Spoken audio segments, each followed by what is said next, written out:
Hello students, welcome back to this channel. So this is part 2 of our lecture on constitution why and how. इसके पहले इस topic पे part 1 upload हो चुका है और उसका लिंक मैंने डिस्क्रिप्शन में डाल दिया है। अगर आपने वो नहीं देखा है तो मैं रिकमेंड करूँगी पहले आप वो जाके देख लीजिए ताकि इसका कंटेंट फिर आपको बेटर समझ आएगा। So in this part we will be covering the authority of the constitution. Constitution की मतलब ये अथॉरिटी ऑफ अ कॉन्स्टिट्यूशन ये कहना चाह रहा है कि हमें कॉन्स्टिट्यूशन की अथॉरिटी क्यों, कॉन्स्टिट्यूशन की अथॉरिटी हमारे ऊपर क्यों है, हम क्यों कॉन्स्टिट्यूशन को एक्सेप्ट करते हैं और हम एज अ सिटीज़न कॉन्स्टिट्यूशन को सुप्रीम क्यों मानते हैं। कॉन्स्टिट्यूशन की कुछ कंटेंट ऐसे होंगे या कॉन्स्टिट्यूशन की कुछ फंक्शंस ऐसे होंगे जिसलिए हम कॉन्स्टिट्यूशन को सुप्रीम मानते हैं। ठीक है, तो वही हमें इस टॉपिक में समझना है। ये बस आपका एक इंट्रोडक्टरी पार्ट है। इसके बाद आपके जो सब टॉपिक्स आएंगे वो थोड़े आपको उस पर फोकस करना है अच्छे से। तो पहले अगर हम समझें कि कॉन्स्टिट्यूशन क्या है, कॉन्स्टिट्यूशन इफेक्टिव क्यों है और कॉन्स्टिट्यूशन जस्ट क्यों है, हमें इन क्वेश्चन के आंसर देने हैं। तो देखो, पहले constitution is a compact document comprises a number of articles about the state and specify how the state is to be governed, constituted and what norms it should follow। तो basically constitution में state के बारे में सब कुछ दिया हुआ है। कॉन्स्टिट्यूशन में स्टेट के बारे में दिया है कि स्टेट कैसे बनेगा, स्टेट को कैसे गवर्न कराया जाएगा और स्टेट के लिए क्या क्या आर्टिकल्स होंगे। तो स्टेट का मतलब यहाँ पे कंट्री है कि कंट्री को गवर्न करने के लिए सब कुछ। जब हमने पहले लेक्चर में समझा कि कॉन्स्टिट्यूशन एक डॉक्यूमेंट है जिसमें फ्रेमवर्क दे रखा है कि कैसे स्टेट को गवर्न कराया जाएगा। तो यहाँ पे भी वही डेफिनेशन है। ठीक है, और कॉन्स्टिट्यूशन जो है वो दो टाइप के होते हैं, एक होता है रिटन कॉन्स्टिट्यूशन, एक होता है अनरिटन कॉन्स्टिट्यूशन। ठीक है, रिटन कॉन्स्टिट्यूशन आप किसको कहते हो? देखो, जैसे इंडियन कॉन्स्टिट्यूशन को रिटन कॉन्स्टिट्यूशन इसलिए कहा गया है क्योंकि आप देखोगे जितनी भी रूल्स एंड रेगुलेशंस है उसको हमने एक बुक में कंपाइल कर दिया है। ठीक है, हम एक सिंगल डॉक्यूमेंट है इंडियन कॉन्स्टिट्यूशन। आप देखोगे तो वो एक सिंगल डॉक्यूमेंट जिसमें हमने सारे रूल्स एंड रेगुलेशन जितने भी आर्टिकल्स हैं जो एक स्टेट को गवर्न करने के लिए चाहिए हमने वो सब लिख दिए हैं। तो वही रिटन हो गया। अनरिटन कॉन्स्टिट्यूशन क्या होता है कि इसके लिए कोई सिंगल डॉक्यूमेंट नहीं है, कोई सिंगल बुक नहीं है जहाँ पे रूल्स एंड रेगुलेशंस लिखे हुए हैं। ठीक है, वो आपका कन्वेंशंस के साथ या जैसे जैसे हमने डिसीजंस लिए हैं उसके थ्रू एक उसको मतलब हम उन सब डिसीजंस को हमने कंपाइल करके अनरिटन कॉन्स्टिट्यूशन बोला है। जैसे कि आपके बुक में एग्जांपल दिया है यूनाइटेड किंगडम का। यूनाइटेड किंगडम का समझते हैं कि UK not have one single document that can be called as a constitution. उसका कोई एक सिंगल डॉक्यूमेंट नहीं है जिसको आप कॉन्स्टिट्यूशन बोलोगे। It has a series of documents and decision. ठीक है, जिसको आप कलेक्टिवली कॉन्स्टिट्यूशन बोलते हो। ठीक है, अब हमने ये तो समझ लिया कि कॉन्स्टिट्यूशन क्या है, कॉन्स्टिट्यूशन की टाइप क्या है, बट कौन सा कॉन्स्टिट्यूशन बेस्ट है वही उसकी अथॉरिटी डिसाइड करेगा। जो कॉन्स्टिट्यूशन बेस्ट होगा वही उसको ही जो लोग हैं वहाँ के वो एक्सेप्ट करेंगे। ठीक है, तो वही होता है अथॉरिटी ऑफ द कॉन्स्टिट्यूशन कि हम उसको एक्सेप्ट कर रहे हैं। ठीक है, टॉपिक समझ आ गया ये वाला। अब इसमें एक क्वेश्चन है कि कॉन्स्टिट्यूशन कितना इफेक्टिव है और कॉन्स्टिट्यूशन जस्ट है। इन दोनों ही क्वेश्चन का आंसर आप देखोगे कि आपको 3 सब टॉपिक से मिलेगा कि कॉन्स्टिट्यूशन इफेक्टिव कैसे है या कॉन्स्टिट्यूशन जस्ट कैसे है। जैसे कि पहला है मोड ऑफ प्रोमulgation, कि कॉन्स्टिट्यूशन को बनाया कैसे गया, पहला पॉइंट। दूसरा substantive provisions of a constitution, constitution का कंटेंट क्या है। ठीक है, कॉन्स्टिट्यूशन में क्या प्रोविजंस हैं, क्या कंटेंट है, तभी वही। जैसे कि आप देखोगे कि अगर हमें सोसाइटी को साथ में लेके चलना है तो आपको उसमें ऐसे ऐसे प्रिंसिपल्स डालने पड़ेंगे जो सब जिस पे सब अग्री करेंगे। हमने फंक्शंस में भी देखा था। ठीक है, तो substantive provision of a constitution का मतलब होता है कि हम देखेंगे कि कॉन्स्टिट्यूशन में कंटेंट क्या है। ठीक है, अभी ये मैं आपको हेडिंग्स बता रही हूँ, अब ये आगे हम इसको एक एक करके समझेंगे कि मोड ऑफ प्रोमulgation में क्या है, सब्सटेंसिव प्रोविजन ऑफ कॉन्स्टिट्यूशन में क्या है। और तीसरा है बैलेंस इंस्टीट्यूशनल डिज़ाइन। ठीक है, बैलेंस इंस्टीट्यूशन डिज़ाइन का मतलब होता है कि पावर का डिवीजन कैसे हो रखा है। ठीक है, डिवीजन ऑफ पावर। ठीक है, पावर को डिवाइड कैसे कर रखा है डिफरेंट इंस्टीट्यूशंस में। तो ये 3 चीज़ें जो हैं ये डिसाइड करेंगी ये कॉन्स्टिट्यूशन इफेक्टिव है।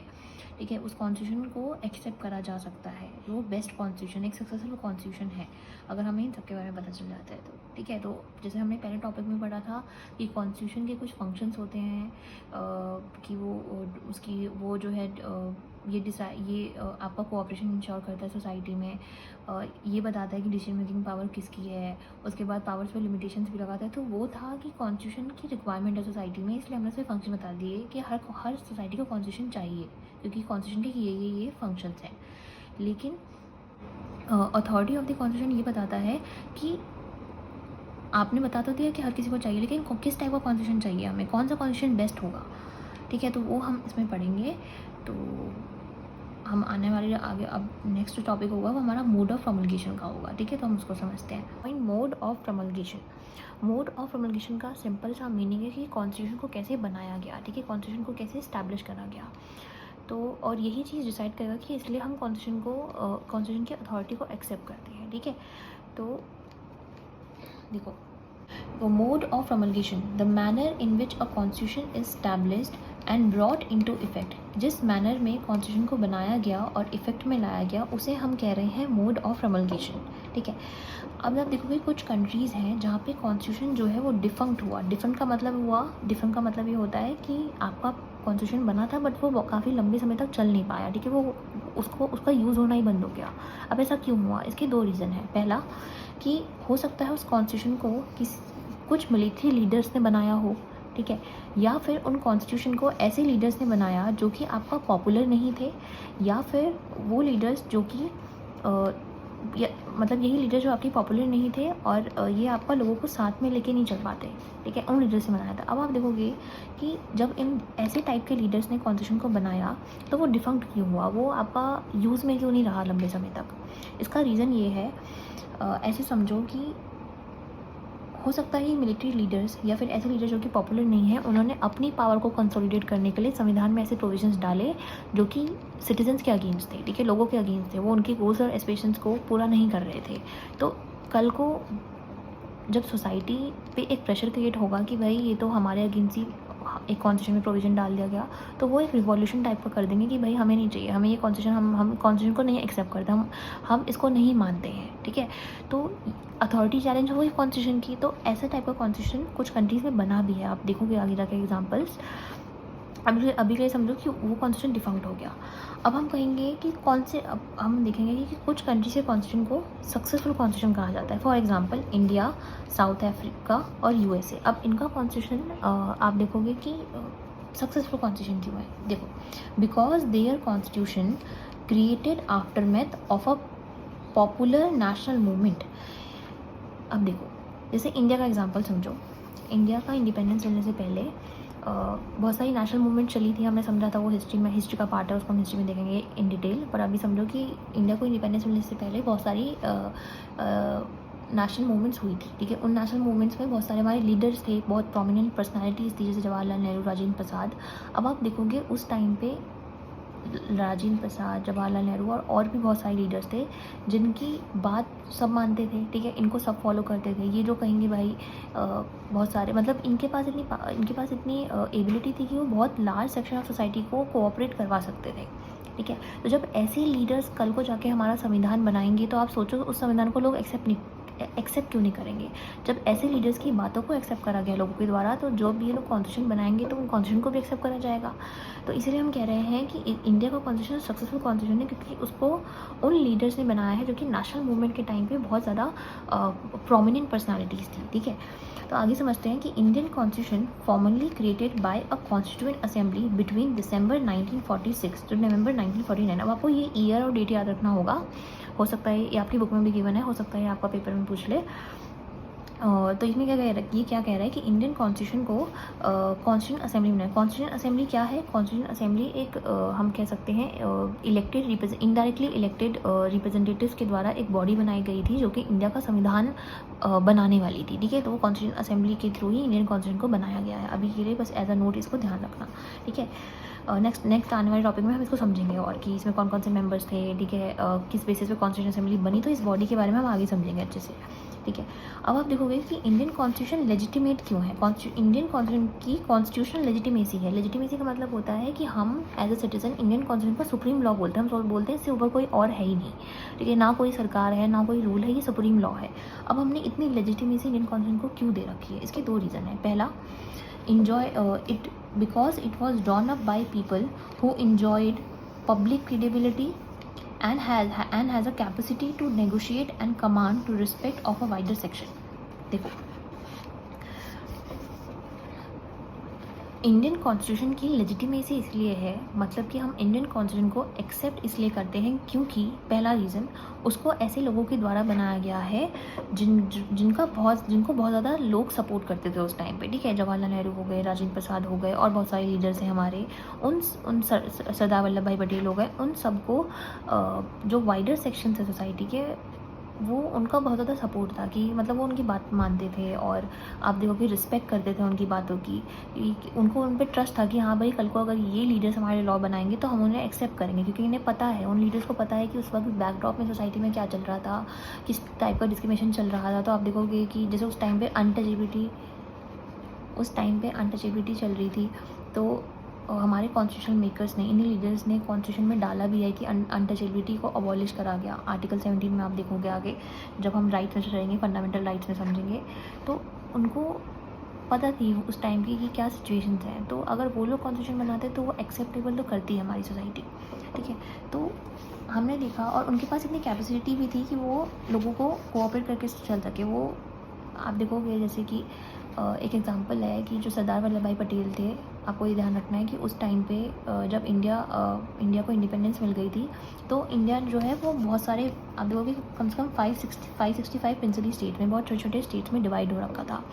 तो सरदार वल्लभ भाई पटेल की इतनी लेगेसी थी, वो इतने अच्छे थे इस चीज़ में नेगोशिएट करवाने में कि उन्होंने बहुत सारे इन स्टेट्स को, प्रिंसली स्टेट्स के जो किंग थे उनसे बात करके उनको इंटीग्रेट करवाया इंडिया में। तो आप, मैं ये एग्जांपल दे रही हूँ कि कैसे नेगोशिएट करने की नेगोशिएट और लीडरशिप क्वालिटी थी उस टाइप के लीडर में, ठीक है। तो अब ऐसे लोग लॉ बनाते तो नेगोशिएबल होता, कोऑपरेशन इंश्योर होता। तो इसलिए हम कह रहे हैं कि मोड ऑफ प्रोमल्गेशन, जिन लोगों ने संविधान को बनाया उसके थ्रू संविधान की अथॉरिटी इस्टेब्लिश हुई, हमने एज अ सिटीज़न उस कॉन्स्टिट्यूशन को एक्सेप्ट करा। तो यही था इस मोड ऑफ प्रोमल्गेशन में। नेक्स्ट जो टॉपिक है वो है substantive provision of a constitution. Substantive provision of a constitution का मतलब क्या है, कॉन्स्टिट्यूशन में क्या कंटेंट है कि वो उसको एक्सेप्टेबल बनाता है, ठीक है। इस हेडिंग का मतलब है substantive provision of a constitution, कि कॉन्स्टिट्यूशन में क्या प्रोविजंस हैं, क्या उसका कंटेंट है कि हम उसे एक्सेप्ट करें, ठीक है। तो इसका सिंपल मीनिंग ये समझो, आप देखो जनरली क्या होता है, कुछ कॉन्स्टिट्यूशन की प्रोविजंस जो होते हैं वो हाई वैल्यू होल्ड करते हैं। हाई वैल्यू का मतलब क्या है कि every person will be abide by these provisions, मतलब कि कॉन्स्टिट्यूशन में जो प्रोविजंस डाले गए हैं उनकी वैल्यू इतनी ज़्यादा है कि हर कोई उससे अबाइड रहेगा। मतलब अबाइड करने का मतलब है कि हर कोई उसको फॉलो करेगा, उन रूल्स एंड रेगुलेशंस जो संविधान में दिए हैं उसको कोई वॉलेट नहीं करना चाहेगा, ठीक है। तो हाई वैल्यू के हैं, और कहीं ना कहीं जिन कॉन्स्टिट्यूशन में हाई वैल्यू प्रोविजंस होते हैं उन्हीं को सक्सेसफुल कॉन्स्टिट्यूशन भी कहा जाता है, ठीक है। नेक्स्ट हम देखें तो प्रोविजन ऑफ आवर कॉन्स्टिट्यूशन। अब हम देखेंगे कि इंडियन कॉन्स्टिट्यूशन का एग्जांपल लेके कि हमारे कॉन्स्टिट्यूशन में क्या प्रोविजंस डाल रखे हैं। जैसे कि हमारा कॉन्स्टिट्यूशन जस्ट है, ठीक है। हमारा कॉन्स्टिट्यूशन नॉन डिस्क्रिमिनेटरी कहा जाता है कि वो आप देखोगे कि डिस्क्रिमिनेशन को अबॉलिश करता है किसी religion, race, caste, sex, place of birth के बेसिस पे। तो इसलिए हम कहते हैं कि, और अब देखोगे जहाँ पे जिस कॉन्स्टिट्यूशन में डिस्क्रिमिनेशन नहीं होगा वो डिस्क्रिमिनेटरी प्रोविजंस हटाता है वो और अबॉलिश करता है, तो उसको हर कोई एक्सेप्ट करेगा, ठीक है। हर कोई मानेगा क्योंकि वो एक सबको इंक्लूड करने की बात कर रहा है, ठीक है। यही हम समझेंगे आगे कि हमारा कॉन्स्टिट्यूशन इंक्लूसिव है, वो सबको साथ लेके चलने की बात करता है, वो किसी को भी सेग्रीगेट करने की बात नहीं करता है, ठीक है। अब आप सोचो कि जिस संविधान में ऐसे प्रावधान डाले गए हैं कि भाई वो पूरी सोसाइटी को एज अ होल कंसिडर कर रहा है, ठीक है, किसी को भी अलग नहीं मान रहा अपने आप से, ठीक है। तो वो ऐसा संविधान को तो एक्सेप्ट करा ही जाएगा हर किसी के द्वारा, ठीक है। नेक्स्ट है, a constitution must provide a reason for everyone to go along with its provision. मतलब एक कॉन्स्टिट्यूशन सक्सेसफुल तभी माना जाएगा, उसको हर कोई एक्सेप्ट तभी करेगा अगर वो उनको रीज़न दे, ठीक है। अगर वो उनको रीज़न दे कि हाँ भाई कॉन्स्टिट्यूशन में डाल दिया गया है कि हम डिस्क्रिमिनेट नहीं करेंगे, हम कोऑपरेशन इंश्योर करेंगे सोसाइटी में, हम जो वीकर सेक्शंस हैं हम उनको भी इंक्लूड करने के लिए उनके लिए लॉज एंड पॉलिसीज़ लेके आएंगे, और जो कास्ट डिस्क्रिमिनेशन हो रहा है उसको अबॉलिश करेंगे, अनटचेबिलिटी को अबॉलिश करेंगे। तो ये एक रीज़न दे दिया संविधान ने, तो अब इसको हर कोई, इस संविधान ने जब रीज़न दिया तो उस संविधान को हर कोई एक्सेप्ट करेगा, क्योंकि वो एक इंक्लूसिव, हम देखेंगे एक इंक्लूसिव स्ट्रक्चर हो गया उस संविधान का कि वो हर किसी को इंक्लूड करने की बात कर रहा है, ठीक है। अब आप एग्जाम्पल देख लो कि अगर एक constitution providing privileges to some members only. अगर कोई कॉन्स्टिट्यूशन है वो प्रिविलेज सिर्फ कुछ ही मेंबर्स को दे रहा है सोसाइटी के, तो क्या उसको एक्सेप्ट करा जाएगा? वो किसी को मतलब एक सेक्शन को ऊपर मान रहा है और दूसरे सेक्शन को कम मान रहा है, वीकर मान रहा है, और वो उनके लिए कुछ भी नहीं कर रहा, उसके लिए उसने कुछ प्रोविजंस नहीं डाल रखे। तो क्या ऐसा कॉन्स्टिट्यूशन सोसाइटी के हर सेक्शंस के द्वारा एक्सेप्ट करा जाएगा? इसका आंसर क्या है? नो, इसको एक्सेप्ट नहीं करा जाएगा ऐसे कॉन्स्टिट्यूशन को। और इसीलिए हम देखते हैं कि जो मिलिट्री, हमने देखा था पहले में कि जो मिलिट्री लीडर्स होते हैं वो ऐसे ही प्रोविजंस डालते हैं कॉन्स्टिट्यूशन में कि एक मेजॉरिटी ऑफ सेक्शंस को आपका अच्छी फैसिलिटीज़ प्रोवाइड कर रखी हैं, उनके लिए प्रोविजन डाल रखे हैं, लेकिन जो वीकर सेक्शन है उनको इग्नोर करा हुआ है। तो वही कॉन्स्टिट्यूशन आगे जाके चल नहीं पाता है। अभी आप देखोगे इंडियन कॉन्स्टिट्यूशन का एग्जांपल कि इंडियन कॉन्स्टिट्यूशन आपका एक्सेप्टेबल कॉन्स्टिट्यूशन क्यों है? उसमें इक्वालिटी भी है, हर कोई इक्वल है, ठीक है, चाहे रंग के बेसिस, चाहे कलर के बेसिस पे हो, आपका फाइनेंशियल बेसिस पे हो, इकोनॉमिक बेसिस पे हो, और फ्रीडम भी देता है वो। हम देखेंगे कि freedom of speech, freedom of expression और फ्रीडम ऑफ रिलीजन, मतलब कोई सा भी रिलीजन प्रैक्टिस कर सकते हो आप इंडिया में। तो इंडियन कॉन्स्टिट्यूशन में प्रोविजंस डाल रखे हैं, ठीक है। इंक्लूसिवनेस मैंने बता दिया कि हर किसी को साथ में चलने की बात करता है। अगर कोई वर्ग है जो पीछे रह गया तो उनको भी बोलता है, उनके लिए भी अलग से डाल रखा है। आप देखोगे DPSP में मैंने पहले भी बताया था, DPSP जो है ये गाइडलाइंस है गवर्नमेंट के लिए कि भाई जो वर्ग पीछे रह गया आप उनके लिए पॉलिसीज़ बनाओ कि वो इक्वल फ्रंट पे आ सके, चाहे वो एजुकेशन सेक्टर हो, गवर्नमेंट में का एम्प्लॉयमेंट सेक्टर हो, तो उन सब पे इंक्लूसिवनेस इंश्योर करता है हमारा कॉन्स्टिट्यूशन। तो आप देखोगे तभी हम कह रहे हैं कि इंडियन कॉन्स्टिट्यूशन जो है वो एक हम कहते हैं एक रीज़न दे देता है कि सब लोग उसके साथ चलें। तभी तो आप देखोगे कि इंडियन कॉन्स्टिट्यूशन, आप देखोगे कि हमारा आप देखोगे मतलब 1949 हम कहते हैं कि 26 नवंबर 1949 को हमारा कॉन्स्टिट्यूशन फॉर्मली अडॉप्ट कर लिया गया था।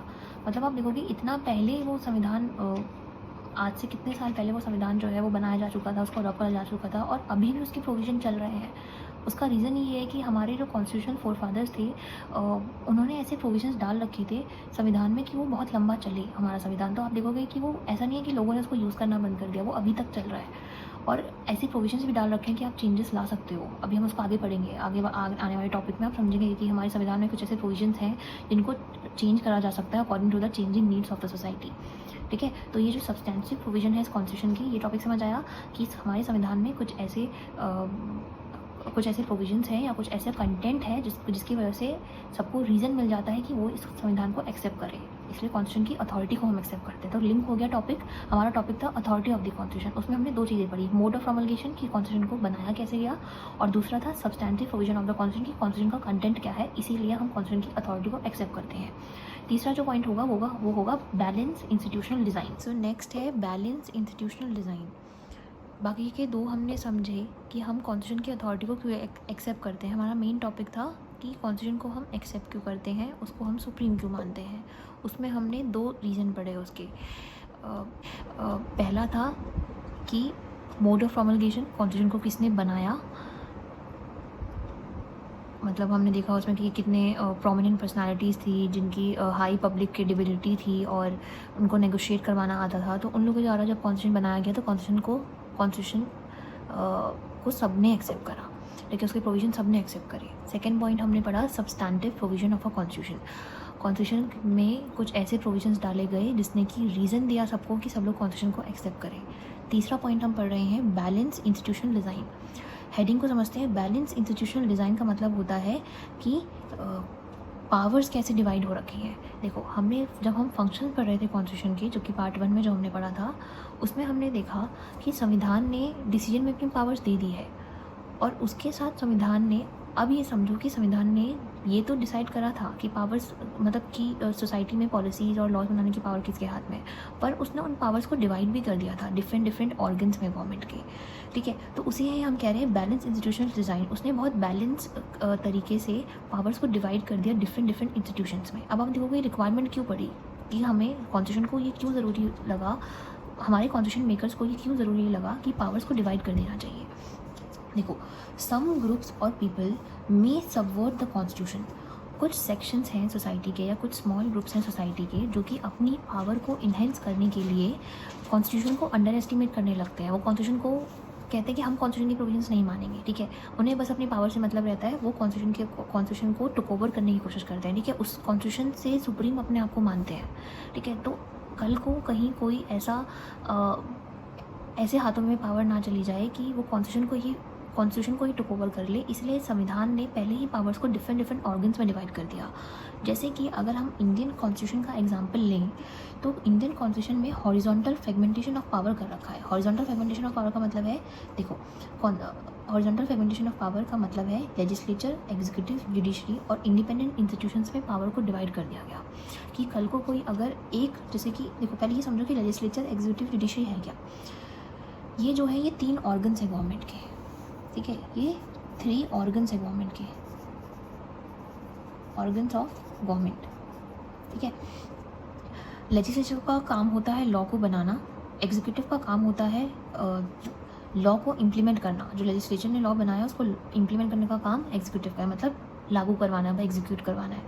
और जुडिशरी जो है, जो हमारे जो कोर्ट होते हैं, सुप्रीम कोर्ट, हाई कोर्ट वगैरह, वो जुडिशरी जो है हमारी, उसका काम होता है लॉ को इंटरप्रेट करना और जस्टिस देना, ठीक है। अभी इनको डिटेल में समझेंगे कि कैसे, अगर आप देखोगे समझे ऐसे, अभी यहीं पे समझ लेते हैं कि मान लो कल को लेजिस्लेचर ने कोई ऐसा लॉ बनाया जो कि डिस्क्रिमिनेटरी है, ठीक है, वो आपका जस्ट लॉ नहीं है, ठीक है, तो जुडिशरी जो है उस लॉ को नल एंड वॉइड डिक्लेयर कर सकती है, ठीक है। ये अभी हम समझेंगे, एक टॉपिक अभी हमारा आएगा, इसका जस्ट नेक्स्ट टॉपिक है चेक एंड बैलेंस में, कि लेजिस्लेचर, कॉन्स्टिट्यूशन ने पावर को डिवाइड कर दिया 3 ऑर्गन्स में गवर्नमेंट के, ताकि कल को जब ये अपनी पावर्स को अपनी एक्सेसिव पावर का इस्तेमाल करके अनजस्ट लॉ बनाए तो जुडिशरी जो है उस लॉ को नल एंड वॉइड डिक्लेयर कर दे, ठीक है। कि अब वो नल एंड वॉइड डिक्लेयर करने का मतलब होता है कि अब वो लॉ ही नहीं रहा, ठीक है, वो आपने उसे खारिज कर दिया, वो लॉ, अब वो इम्प्लीमेंट ही नहीं हो सकता लॉ, ठीक है। तो ये चेक इंश्योर हो गया, ठीक है। कल को ये अपनी पावर का आर्बिट्ररी तरीके से इस्तेमाल करके अगर कोई ऐसा लॉ बनाता है, तो ये एग्जांपल है कि इंडियन कॉन्स्टिट्यूशन में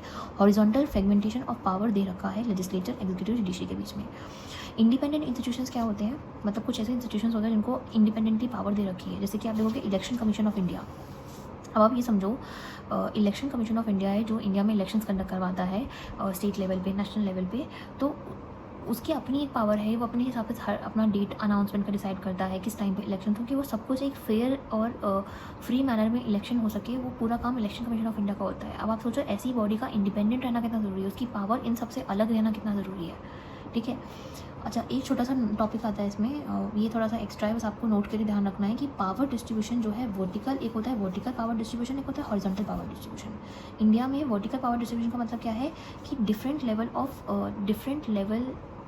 ऑफ गवर्नमेंट्स में जब पावर को डिवाइड करा जाता है, जैसे कि सेंटर पे, स्टेट पे और लोकल गवर्नमेंट को जब पावर्स को डिवाइड कर दिया गया, तो उसे हम कहते हैं vertical distribution of power.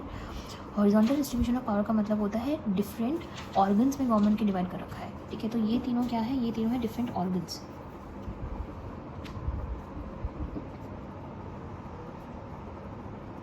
Different organs है गवर्नमेंट के, जिनमें हमने हॉरिजॉन्टली पावर को डिवाइड कर दिया।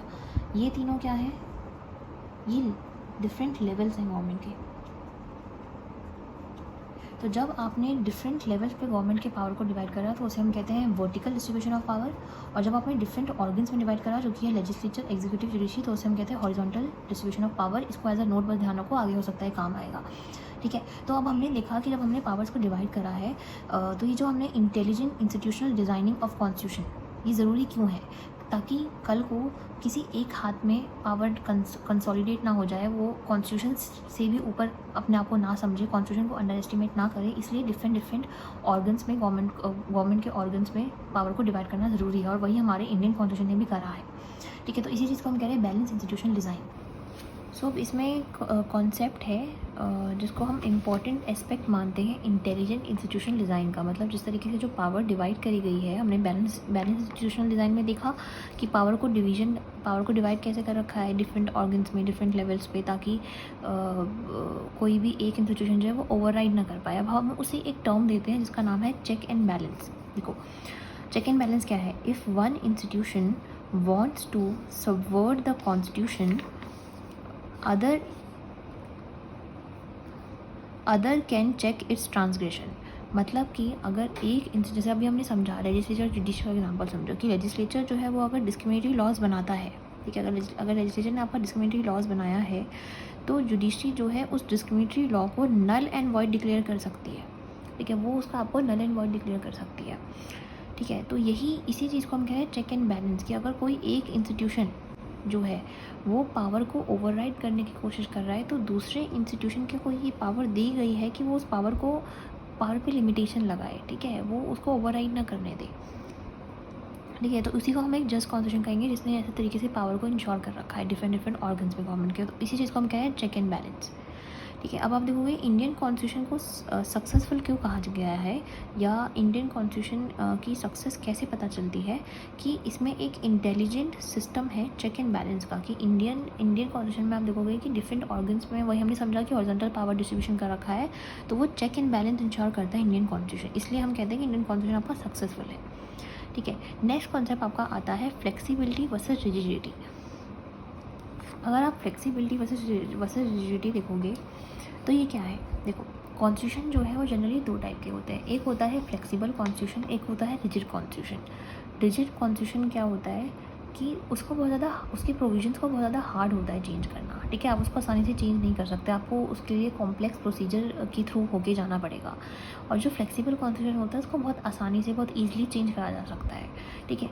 तो अगर हम कहें हमें एक सक्सेसफुल कॉन्स्टिट्यूशन चाहिए, हमें एक ऐसा कॉन्स्टिट्यूशन चाहिए कि सोसाइटी के सब लोग उसे एक्सेप्ट करें, तो उसको तो it should strike the right balance between preserving core values and adapting them to new circumstances. मतलब कि एक कॉन्स्टिट्यूशन में फ्लेक्सिबिलिटी वर्सेस रिजिडिटी का ब्लेंड होना चाहिए, दोनों कैरेक्टरिस्टिक्स होनी चाहिए, ताकि कुछ ऐसी कोर, देखो रिजिड होगा तो कोर वैल्यूज़ को जो लीडर्स आएंगे वो चेंज नहीं कर पाएंगे आसानी से, ठीक है, उनको कॉम्प्लेक्स प्रोसीजर के थ्रू जाना पड़ेगा। और फ्लेक्सिबल होगा तो सोसाइटी की जो नीड्स होती हैं उनके अकॉर्डिंग प्रोसीजर, वो प्रोविजंस चेंज करे जा सकते हैं। तो इसलिए दोनों का ब्लेंड होना चाहिए, तभी वो सक्सेसफुल कॉन्स्टिट्यूशन होगा। अब आप देखोगे कि एक फ्लेक्सिबिलिटी वर्सेस रिजिडिटी से ही एक पॉइंट निकल के आता है, वो है लिविंग डॉक्यूमेंट। कॉन्स्टिट्यूशन को, हमारे इंडियन कॉन्स्टिट्यूशन को एक लिविंग डॉक्यूमेंट कहा जाता है, क्योंकि because of its adaptability to adapt and evolve with time and changing societal needs. मतलब कि जैसे कि आप देखोगे एक ह्यूमन बीइंग है, वो लिविंग क्यों है, क्योंकि वो अपने आप को अपने बदलते हुए सिचुएशंस के साथ चेंज कर पाता है। वैसे ही कॉन्स्टिट्यूशन में जो फ्लेक्सिबल और रिजिडिटी वाला प्रोविज़न है वो इसको एक लिविंग बनाता है, कि जब इसको ज़रूरत होती है जब चेंज कर सकते हो कुछ प्रोविजंस इसके, और कुछ प्रोविजंस बहुत ज़्यादा रिजिड होते हैं जिनमें स्पेशल मेजॉरिटी लगती है चेंज करने में, ठीक है। तो ये यहाँ से हमारे टॉपिक ख़त्म होता है, that is the authority of the constitution. तो अब एक रिकैप ले लेते हैं इस टॉपिक का। हमारा टॉपिक था the authority of a constitution, मतलब कि हम कॉन्स्टिट्यूशन की अथॉरिटी को क्यों एक्सेप्ट करते हैं, हम कॉन्स्टिट्यूशन को एज अ सुप्रीम लॉ क्यों एक्सेप्ट करते हैं, ठीक है। उसमें उसके बाद फिर हमने समझा कि हमने क्वेश्चन समझे कि कॉन्स्टिट्यूशन क्या होता है, कॉन्स्टिट्यूशन इफेक्टिव, कौन सा कॉन्स्टिट्यूशन इफेक्टिव और जस्ट होगा। उसके लिए हमने 3 पॉइंट समझे। मोड ऑफ प्रोमलगेशन, कॉन्स्टिट्यूशन कैसे बना वो डिसाइड करेगा कि कॉन्स्टिट्यूशन कितना इफेक्टिव है, और इसीलिए हम कॉन्स्टिट्यूशन को एक्सेप्ट करते हैं, उसकी अथॉरिटी एक्सेप्ट करते हैं। सेकंड था कि substantive provision of a constitution, कि कॉन्स्टिट्यूशन में क्या कंटेंट डाला गया, क्या प्रोविजंस डाले गए जो कि इतने हाई वैल्यू के थे कि हर कोई इसको एक्सेप्ट करता है। तीसरा था कि बैलेंस इंस्टीट्यूशनल डिज़ाइन, मतलब कि कॉन्स्टिट्यूशन में पावर्स को डिवाइड करा गया कि कोई भी डिफरेंट इंस्टीट्यूशंस में, कि कोई भी एक इंस्टीट्यूशन कल को अपनी पावर को ओवरराइड करके कॉन्स्टिट्यूशन को सबवर्ट ना करे, कॉन्स्टिट्यूशन को अंडर एस्टिमेट ना करे, इसीलिए चेक एंड बैलेंस को इंश्योर करा गया। So that was all for our part 2 of our topic on authority of constitution. I hope it helped you understanding things better. तो आप कमेंट करके बताइए आपको कौन सा पार्ट सबसे ज़्यादा हेल्पफुल लगा। तो अब हम जो पार्ट 3 लेके आएंगे उसमें हम अपना टॉपिक करेंगे कि constitution how was Indian constitution made. तो तब तक आप जुड़े रहिए और अपनी स्टडी पे फोकस करिए।